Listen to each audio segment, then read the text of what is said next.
우리 기독교인에게 무리하게 무시하는 욕이 있어요. 욕.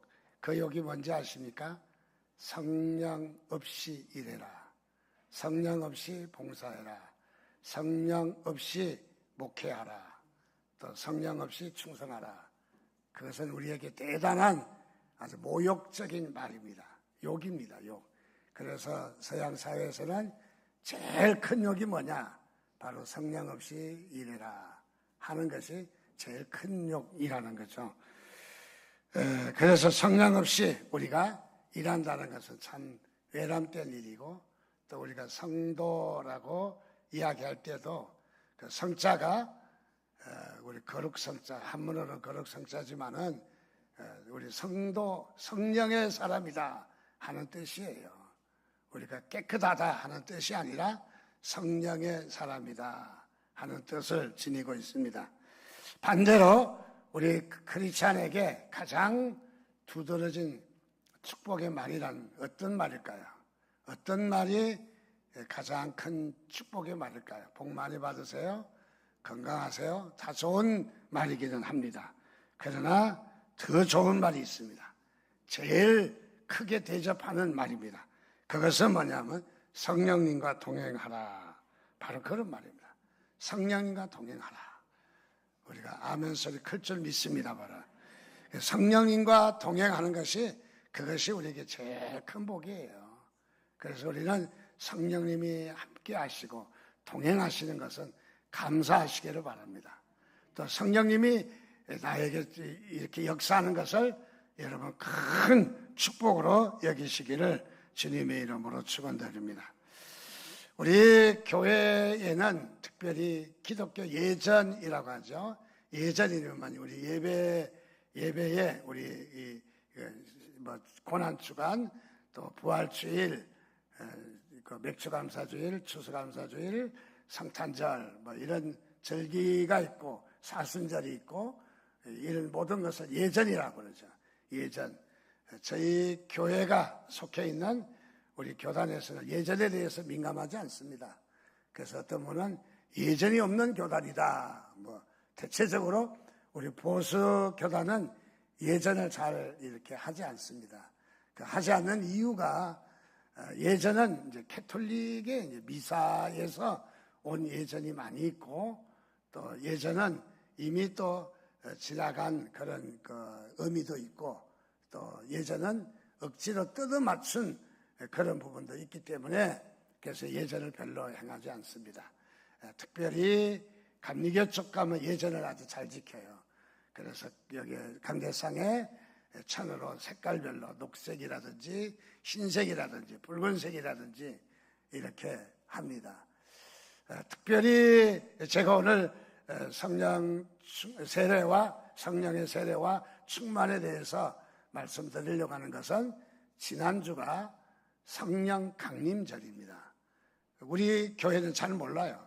성령 강림절에 대해서 별로 그렇게 설교를 하지 않았기 때문에, 성령에 대해서는 설교를 했지만은 성령 강림절에 대해서는 별로 하지 않았기 때문에 잘 모를 수도 있습니다. 그런데 지난 주간 우리 DTS 팀들이 아주 성령에 대해서 큰 축복을 누리고 있더라고요. 왜냐하면 지난주가 성령 강림절이었는데 우리 DTS 팀은 성령 강림절을 지키는 꼴이 되었어요. 어쨌든요. 그래서 셈이 좀 났습니다. 어쨌든. 자, 그래서 우리도 자주는 못해도 성령 강림절을 좀 기억하면 좋겠다. 또 의미를 본받았으면 좋겠다 하는 생각을 갖게 되었습니다. 성령 강림절은 주님 부활 후 50일째입니다. 7자라고 하는 것은, 7자는 유대 사회에서 완전 숫자로 얘기합니다. 4는 세상의 숫자고 3은 하나님의 숫자입니다. 세상과 하나님을 더하면 7이 되는 거예요. 4 더하기 3은 7이 되는 거죠. 그래서 이 7은 완전 숫자다.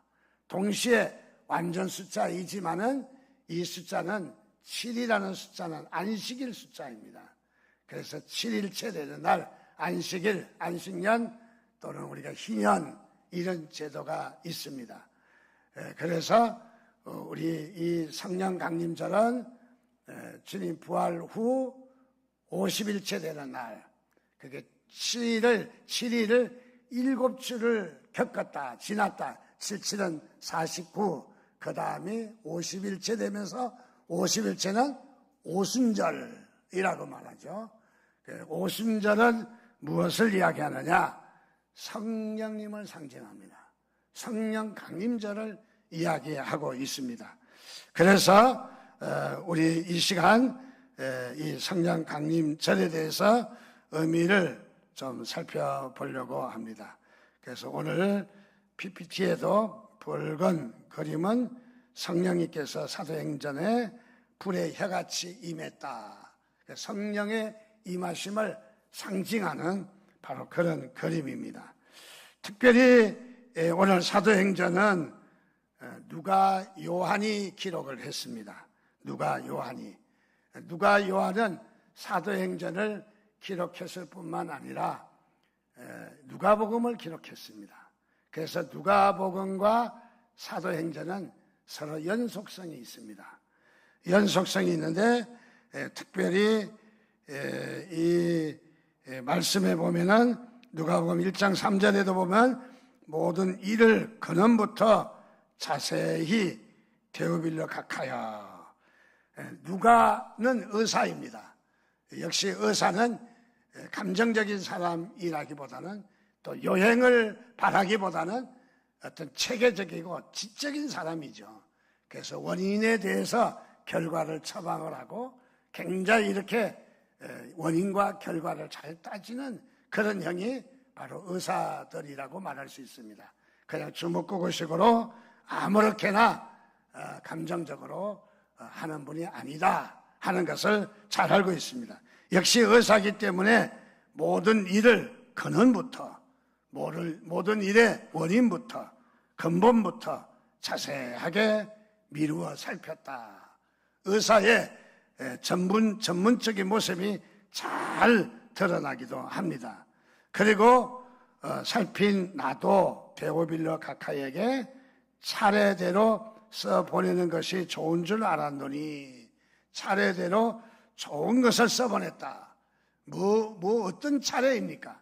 먼저 누가복음을 써서 보내고, 두 번째로 사도행전을 써서 데오빌러 각하에게 보내고, 자, 그렇게 써서 보냈다라는 말을 합니다. 그래서 사도행전에 와서는 또 이렇게 이야기합니다. 먼저 쓴 곧 예수 그리스도의 행적에 이어 사도들의 행적을 기록한 말씀. 그러니까 이 누가복음에 이어서 바로 이 사도행전은 한 분이 기록을 했다. 한 분이. 특별히 서로 연속성이 있다는 것을 말해주고 있습니다. 그래서 누가복음 24장에는 그렇게 이야기합니다. 내가 내 아버지의 약속하신 것을 너희에게 보내리니. 약속하신 것을 보내겠다. 또 너희는 위로부터 능력을 입히울 때까지 이성에 유하라. 위로부터 능력이 있을 때까지 이성을 떠나지 말고 유하고 같이 있어라 라고 이야기합니다. 오늘 4절 말씀, 사도행전 1장 4절 말씀에 사도와 함께 모이사 그들에게 분부하여 이르시되 예루살렘을 떠나지 말고 내게서 들은 바 아버지께서 약속하신 것을 기다리라. 떠나지 말고 기다리라. 사도행전의 말이나 누가복음의 말이 동일한 것을 말하고 있습니다. 즉 그것은 뭐냐? 약속하신 것을 기다리라. 사도들에게 아주 강력하게 말하고 있는 것은 아버지께서 약속하신 것을 기다리라. 그 기다리라고 하신 것이 무엇일까요? 그거는 성령을 말하는 겁니다. 자, 성령의 임재를 말하는 것입니다. 성령을 받으라. 성령을 기다리라 라고 이야기합니다. 자, 성령님께서 그동안 지금까지 한 번도 임하지 않았느냐? 우리가 그렇게 볼 수는 없습니다. 구약에도, 창조 때에도, 또 구약의 다윗에게도, 또는 스가랴, 또는 이 선지자에게도 성령이 물붓듯이 부어주겠다고 이야기하고 성령에 대해서 많이 다루었습니다. 그래서 성령의 역사는 구약에도 구구절절히 잘 나타나고 있는 성령의 역사입니다. 그런데 굳이 이 오순절 이 성령의 역사를 성령의 임재, 성령의 역사로 성령을 받아라 라고 말하고 있는 것은 성령께서 이제 공식적으로 바로 임재하시는 사건을 두고 이야기를 합니다. 우리 복음서에 보면 요한복음과 누가복음을 좀 우리가 살펴볼 수 있는데, 요한복음에는 그렇게 이야기합니다. 가면, 어디를 가면 이것은 주님께서 성천하셔서 저 하늘나라로 가면 성령을 보내주실 것을 말하고 있습니다. 성령을 보내주시겠다.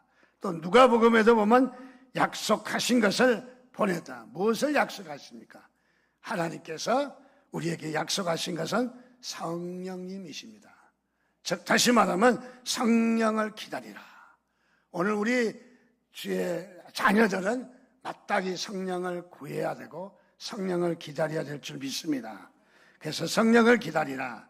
그래서 마가복음과 바로 이 사도행전은 연속성이 있는 하나의 연결이 되어지는 바로 그런 성경입니다. 사도행전 1장 4절에 보면 내게 들은 바 아버지의 약속하신 것을 기다리라. 여러분, 우리가 성령님보다 앞서지 않기를 바랍니다. 우리는 항상 성령님이 가시는 대로 따라가야 되고 성령님께 순종해야 되고 성령님의 이끄심을 받아야 합니다. 자, 그래서 우리는 성령과 함께하지 않는 것이 얼마나 우리에게 무리한 결례인가 우리가 잘 알고 있는 모습입니다. 여러분들, 하나님께서 부르실 때마다 성령을 구하시기를 바랍니다. 성령과 함께 하시기를 바랍니다. 성령에 충만하시기를 바랍니다. 그래서 이 성령의 역사를 기다리라라고 말하고 있습니다. 역시 5절 말씀에 가면 바로 그렇게 이야기합니다.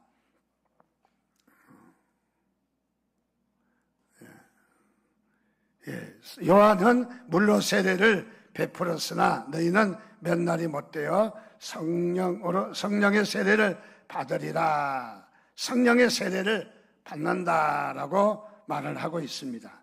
또 사도행전 2장 4절에 가면은 오순절에 성령이 강림하셔서 제자들이 성령 충만했다. 그때 똑같은 말인데 표현을 한 번은 성령의 세례라고 이야기하고 한 번은 성령의 충만이라고 이야기를 합니다. 자, 우리 교단에 주장하는 바에 따라서 강조한 말이기도 합니다. 어쨌든 성령의 세례라는 말이나 성령의 충만이라는 말은 유사한 말이고 거의 비슷하기도 합니다. 그러나 학자에 따라서 좀 더 세밀하게 구분하기 위해서는 또 그의 특징이 없지 않아 있습니다. 자, 성령의 세례와 성령의 충만은 우리가 같은 것으로 보는 것이 대다수의 의견이기도 합니다. 성령님에 대해서는 다양한 의견이 있습니다. 그래서 제일 의견이 많은 것이 성령님에 대해서 각자의 의견들이 많아요. 그래서 우리 성령에 대해서 잘 살펴야 되고 또 성령에 대해서 우리가 잘 이해를 해야 합니다. 자, 성령을 말하다가 체험 중심을 강조하면은 주관적인 입장이 두드러지게 나타나기 때문에 또 실수하기 쉽고 잘못하기가 쉽다. 그래서 성령의 체험을, 개인적인 체험을 우리가 잘 조절을 해야 된다 하는 것을 말해주고 있습니다. 더 나아가서 하나님의 직통 계시, 성령님께서 내게 직통으로 말씀하셨다 하는 부분은 매우 위험합니다. 성령님은 우리에게 직통으로 하실 수도 있죠. 왜? 하나님이시기 때문에. 그러나 우리는 그것을 잘못했다가는 우리 성령님에 대해서 잘못 크게 누를 범하게 되고 제일 이단도 많이 나오는 것이 바로 이 성령론이 잘못 정립이 돼서 이단이 많이 나오기도 합니다. 그래서 우리는 직통계시, 어떤 분은 하나님의 계시다, 하나님의 예언이다 라고 말할 때는 우리가 잘 살펴봐야 합니다. 우리가 예언과 계시를 말할 때는 우리가 예언과 계시는 이미 성경으로 제한됐습니다. 이미 묶어졌습니다. 하나님은 예언이라고 하는 것은 우리에게 주신 하나님의 말씀을 가르치고 생각나게 하고 이해되게 하고 믿어지게 하고 그런 것이 바로 오늘 주신 말씀을 하나님의 말씀을 잘 이해하는 것이 그것이 바로 성령님께서 역사하시는 부분이다. 성경에 보면은 요한은 물로 세례를 베풀었으나 너희는 몇 날이 못 되어 성령으로 세례를 받는다. 그렇게 요한의 세례는 물세례잖아요. 물로 세례. 요한이 예수님을 요단강에서 물로 세례를 주었어요. 그래서 요한의 세례는 물세례를 상징합니다.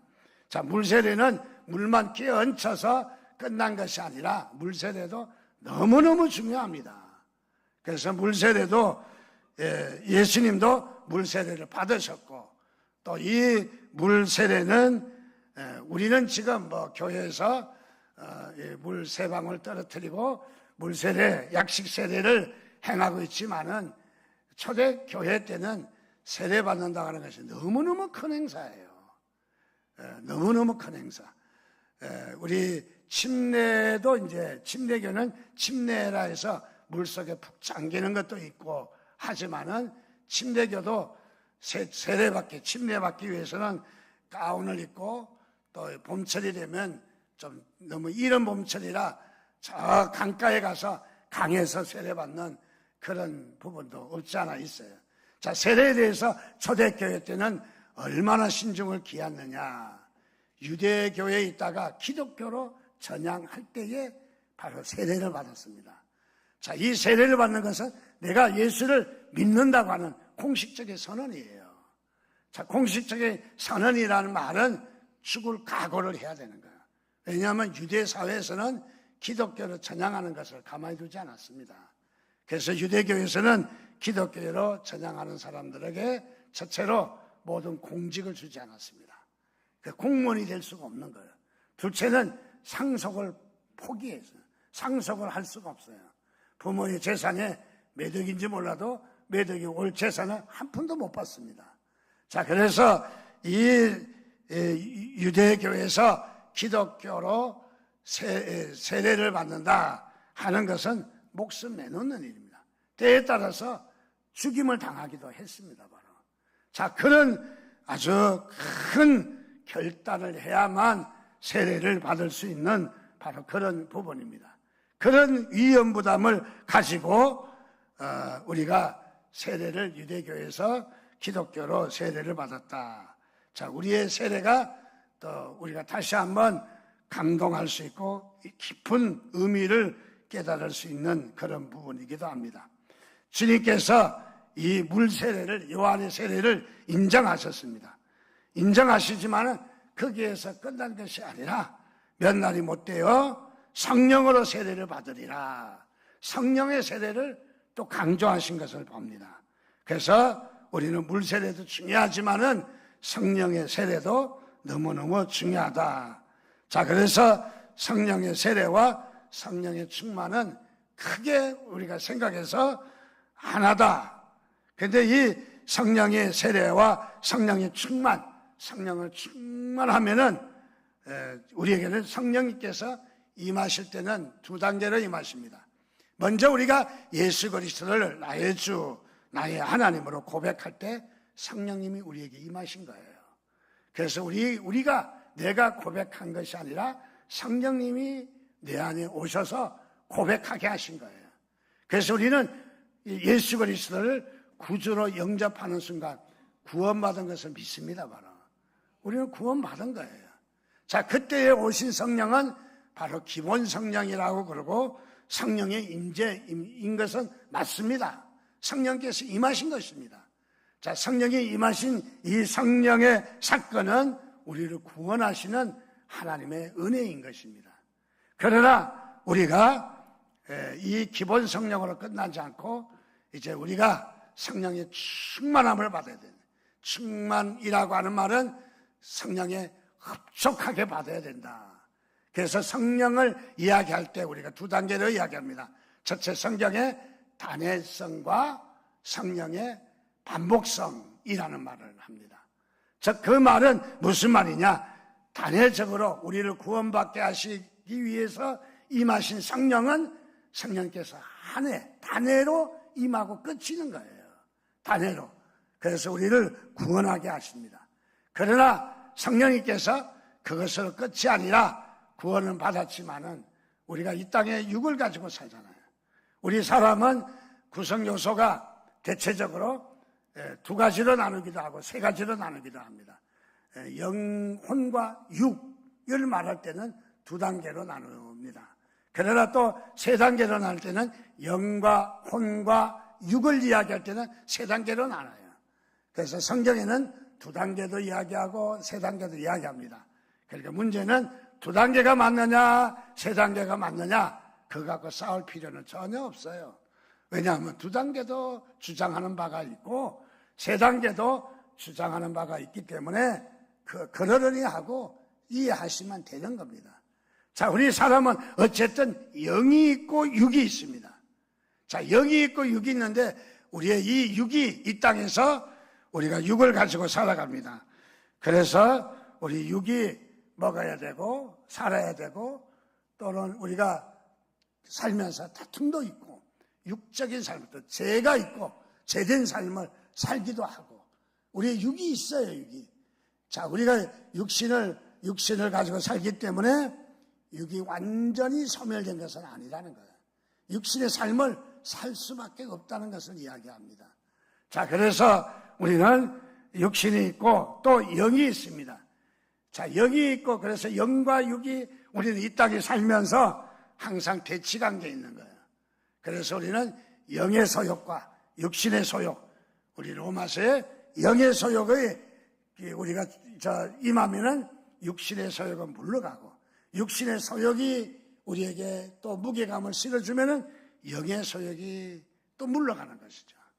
자, 우리 성령님께서 우리가 구원받고 우리가 이 성령이 임해서 구원은 받았지만은 육신이 있기 때문에 육신의 소욕을 무시할 수가 없어요. 그래서 먹어야 되고 마셔야 되고 또 우리가 자야 되고 피곤하고 육신의 소욕을 무시할 수는 없어요. 그래서 육신의 소욕을 따라가면은 역시 성령님께서는 또 내주하시지 않는다는 거예요. 임하시지 않는다는 거예요. 자, 그래서 성령님은 우리가 죄 가운데 있을 때 우리에게서 떠나가십니다. 또 성령님은 우리에게 이 죄된 소욕에 있을 때 우리에게 역사를 하지 않습니다.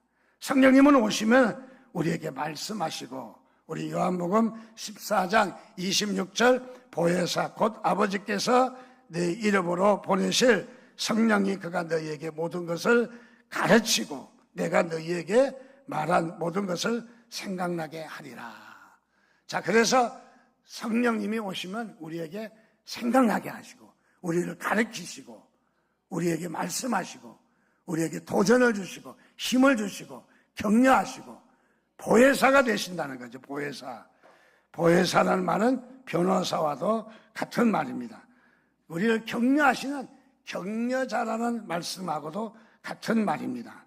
자, 그래서 우리에게는 바로 이렇게 성령님이 오셔서 우리의 부족한 부분 또 우리에게 죄된 부분을 깨닫게 하시고 나무래시기도 하시고 충고하시기도 하시고 우리를 격려하시기도 하시고 우리에게 성령님께서 하십니다. 그렇기 때문에 우리는 성령에 충만하라. 성령에 늘 지배를 받으라. 그 소리입니다. 우리가 성령의 얼마나 지배를 받느냐.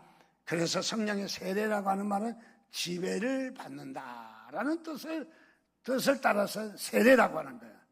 가령 우리가 뭐 어떤 정치인들이 사회 물의를 일으켜서 계란을 가지고 막 그냥 막 던져대서 매스컴에서는 계란 세례를 받았다.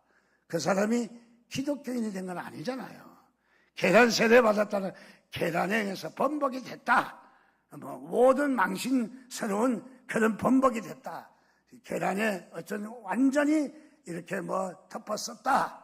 그런 말을 하는 거죠. 세례를 받은 게 아니죠. 자, 우리가 성령의 세례라고 말하면, 다시 말하면 성령의 지배를 받는 거예요.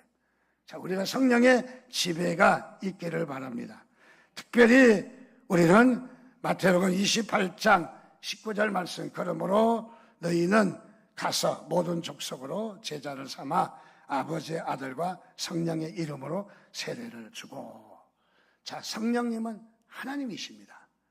어떤 사람은 성령님을 하나님의 영향력으로 보고 하나님의 영적인 일부분으로 보는 사람들이 있는데, 그것은 대단히 잘못된 이야기입니다. 성령님은 하나님이십니다. 하나님과 동일하십니다. 그래서 우리는 성령님을 바로 하나님이시다, 인격적인 신이시다, 감정적인 하나님이 아니라, 막무가내 하나님이 아니라, 주먹구구 하나님이 아니라 인격적인 하나님이십니다. 그래서 성부, 성자, 성령은 우리가 삼위일체 세 분의 위가 있어되 한 분이시다. 설명을 못해요, 저도요. 그렇게 믿으시면 됩니다. 자, 하나님은 세 분이시자 한 분이시다. 우리가 신이 아닌 이상 신의 세계를 다 우리가 이해할 수는 없습니다. 자, 하나님은 동시에 세 분이시지만은 동시에 한 분이시다라는 것으로 이해를 하셔야 합니다. 그 말이 다른 말로 하면은 삼위일체, 세 분이 한 분이시다, 한 분이 세 분이시다, 그런 말을 하는 겁니다. 자, 그래서 성부 하나님은 우리가 하나님 아버지 성부를 가리키고, 성자 하나님은 예수 그리스도를 가리키고, 성령 하나님은 성령님을 가리킵니다. 이 세 분이 모두 동일한 인격, 동일한 이 영광, 동일한 권세, 동일한 바로 한 하나님이십니다. 우리가 하나님이라고 부를 때는 세 분을 동시에 부르는 거예요. 세 분을 동시에 부를 때 하나님이라고 이야기하는 거예요. 그래서 우리가 세 분에서는 성부 하나님, 성자 하나님, 성령 하나님 이렇게 부를 수가 있어요. 자, 그래서 성령님께서 마가다락방에 120문도가 기도할 때에 성령님께서 임하셨습니다. 어떤 사람은 이것을 가지고 성령의 세대다, 성령의 세대. 자, 우리가 구약시대, 신약시대, 성령의 시대 이렇게 구분 짓는 사람들이 있는데, 그래서 성령의 세대라고 말하기도 합니다. 성령님께서 공식적으로 임하셨다는 거죠.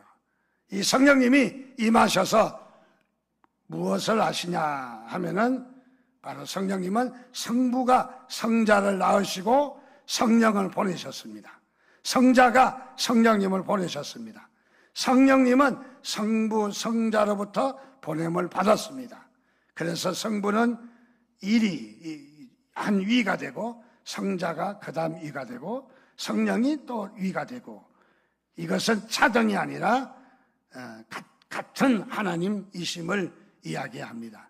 그래서 하나님을 하나님의 신, 하나님의 여호와의 신, 주의 신, 하나님의 영, 여호와의 영, 주의 영, 예수의 영, 그리스도의 영, 아들의 영 등등으로 불리지긴 하지만은 각기 다른 표현일 뿐이지, 바로 성령님은 바로 동일하게 우리에게 영이시다는 것, 인격적인 영이시라는 것을 이야기를 하고 있습니다.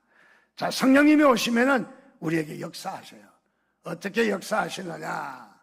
성경에 보니까 요한복음 3장 8절에 바람이 임의로 불매 내가 그 소리를 들어도 또 어디서 와서 어디로 가는지 알지 못하나니 성령으로 난 사람도 다 그러하니라.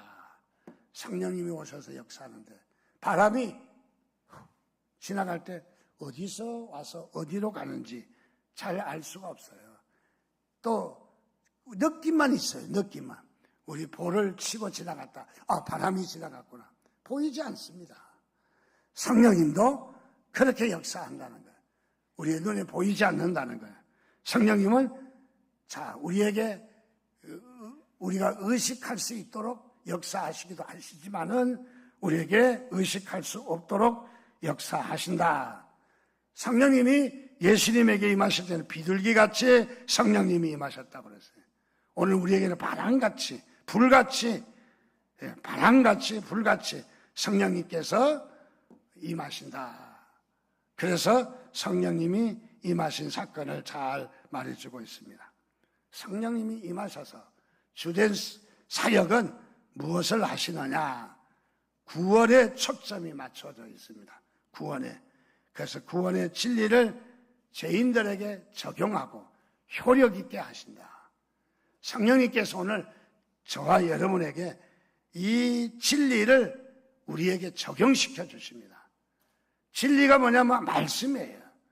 자, 이 성경을 우리에게 적용시켜서 죄인을 죄에서 건져내시고 우리를 구원하시는 일을 성령님께서 효력 있게 하신다.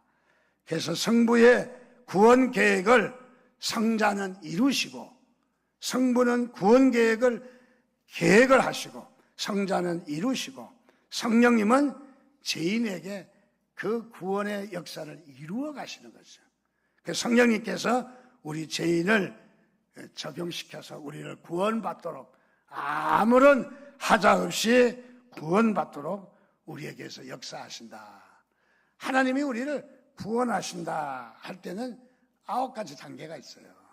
우리를 부르셨다 소명, 우리가 거듭났다 중생, 우리가 죄를 회개한다 회심, 우리가 하나님을 믿는다 믿음, 우리가 의롭다 하심을 받는다 칭의, 우리가 하나님의 자녀됐다 양자, 우리가 거룩해서 변화되었다 성화, 우리가 인내하며 구원을 이루기까지 참고 견딘다 견인, 그 다음에 우리가 영화로운 세계에 들어간다 영화. 9가지가 합해서 구원입니다. 어떻게 9가지가 딱 맞나요? 하나 이런 식 하나 봐요. 자, 그래서 이 9가지를 합해서 구원받았다고 이야기하는 거예요. 그러니까 우리의 구원이 시작은 됐지만은 아직 완성은 안 됐어요. 영화에 들어가야 되니까. 자, 그래서 우리가 이 구원의 9가지가 구원의 순서는 아닙니다. 이것은 무엇이냐면 구원의 논리적으로 말했을 뿐입니다. 그래서 논리적 순서지요. 이것이 순서는 아니라는 거죠. 반드시 우리를 부르신 후에 중생하고 그러고 회개하고 그런 것이 아니라 우리가 중생하지 않으면 회개할 수 없어요. 또 우리가 순서상으로 회개하지 않으면 우리가 중생할 수 없잖아요. 그래서 동시적인 사건도 되기도 하고 우리가 또 순차적으로 되는 사람도 있고 사람마다 다른 것입니다. 자, 어쨌든 여기에 구원의 역사를 성령님께서 합당하게 하신다. 아무런 구원의 이 문제가 문제 없도록 우리에게 역사하신다 하는 것을 말해주고 있습니다. 자, 그래서 우리는 이제 이 땅에 살면서 우리는 이 성령님을 구해하셔야 됩니다. 한번 임하셨지만 그게 끝이 아니라는 거예요. 내가 예수를 믿지만은 예수를 믿는 것으로 끝이 아니라. 왜? 나는 육을 가지고 있기 때문에 힘이 들고 어렵고 죄에게 지기도 하고 유혹당하기도 하고 미혹당하기도 하고 우리가 부족하기도 하고 때에 따라서 시험에 들기도 하고. 그래서 우리에게 무엇이 필요하냐면 성령의 충만함이 필요해요. 에스겔서에 보면 물이 성전 문지방에서 흘러나와서 가서 자로 재었더니 무릎에, 발목에, 무릎에, 허리에, 나중에 가서 청량했더니 물이 많아가지고 헤엄을 치면서 갔다. 이 말은 뭐냐면 바로 물은 성령을 이야기하거든요. 무엇을 이야기하느냐? 성령에 우리가 지배받는 삶을 이야기하는 거예요. 성령에 의지하는 것을 이야기해요. 헤엄치려면 걸어갈 때는 내가 자박자박 걸어갈 수 있지만은 발목에 물이야. 그러나 물이 가득 차 있으면은 내 모든 의지와 내 모든 힘과 내 모든 것을 힘을 물에 의지하지 아니하면은 헤엄을 칠 수 없어요. 갈 수가 없어요. 그래서 우리는 성령의 충만함이라는 말은 세례라는 말이라고도 하고 성령님의 지배받는 삶을 이야기하는 겁니다. 우리 성도들은 이 땅에 살면서 성령님과 함께 하시기를 바랍니다. 성령을 구하셔야 돼요. 성령님이 함께 하시면 우리에게 첫째 평안을 주셔요. 그래서 우리는 어쩐지 이게 마음에 안 들어. 성령님께서 함께 하시지 않는 거야. 그래서 성령님이 오시면 우리에게 마음에 감사 가지고 평안을 주시고 기쁨을 주시고, 성령님이 오시면 우리를 죄와 싸우게 하십니다. 그래서 죄와 싸워서 이기게 하십니다. 성령님이 오시면. 또 성령님이 오시면 우리에게 힘을 돋궈줍니다. 용기 내라, 힘내라, 이길 수 있다. 우리에게 평안도 주시고, 성령님이 오셔서 내주하셔서 우리에게 힘을 주시는 것입니다. 자, 그렇기 때문에 우리는 이 땅에 살면서 성령님을 초청해야 돼요. 성령님이 가끔 삐질 때가 있어요. 우리가 죄를 지면 성령님이 함께 하시지 않아요. 그래서 우리는 마치 시소 타는 것과 같아. 어디가 무게에 따라서 내려가기 마련이 왔다 갔다 할 수밖에 없어요. 우리가 성령에 대해서 의지하고 회개하고, 우리가 죄된 삶을 청산하고 선을 행하고, 우리가 성령님을 의지하면은 성령님이 올라가고, 다 그렇지 않고 우리가 성령을 의지하지 않고 죄를 의지하면 죄의 소욕이 올라가는 거예요. 그래서 로마서 8장은 우리에게 육신의 소욕이 있고 성령의 소욕이 있다는 거예요. 여러분, 성령의 소욕, 성령의 지배받기를 바랍니다. 그래서 우리는 성령의 지배받기 위해서 성령님을 구해야 돼요. 내 혼자 살아갈 수 없어요. 내 혼자 힘을 여러분들 이길 수가 없어요. 죄를 이길 수가 없어요. 우리에게 시험을 이길 수가 없어요. 성령님을 구하라는 거예요. 그래서 성령님은 한 번 임하지만은 계속 임한다. 성령님은 우리가 초청할 때 오셔요. 성령님을 거절하면 인격적이기 때문에 성령님은 떠나가셔요. 그래서 우리는 성령에 동행하는 삶이 있기를 바랍니다. 여러분, 성령님과 성령의 성도고 성령에 충만한 삶이 여러분들 되시기를 주님의 이름으로 축원드립니다. 같이 기도하겠습니다. 우리 함께 같이 기도할 것은 하나님 그렇습니다. 우리가 이 땅에 살면서 성령의 인도받기를 원합니다. 우리가 성령의 사람이 되게 하여 주옵소서. 성령에 충만하게 해달라고 이 한 시간 우리 주여 한번 부르짖고 같이 기도하겠습니다. 주여.